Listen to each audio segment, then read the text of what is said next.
Feeling ko po, napakaswerte po na maging parte itong ng grupo na to para po itong proyekto na to. First time ko mabasa yung script. Bihirang mangyayari pero may mararamdaman kang magic at kurot talaga. At sa tingin ko yun yung pinaka-importante na kapag nabasa ko ang first time material, yung apekto ka na agad.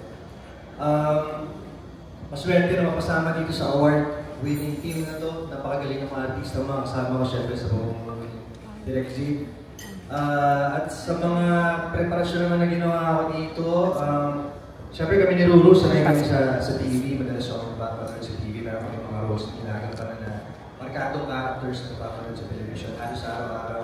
So dito, minabuti namin na talagang ibahin yung mga characters namin in terms of look, sa pagsasalita. And by the way, ito kasi sa character ko na to, merong face dun sa kwento niya na kinailangan niya mag-sign language dahil dun sa trauma na naramdaman niya. Parang ayaw niya muna magsalita. So, yun, pinag-aralan ko rin po yung sign language or tinatawag na dito yung FSL. And ano pa ba?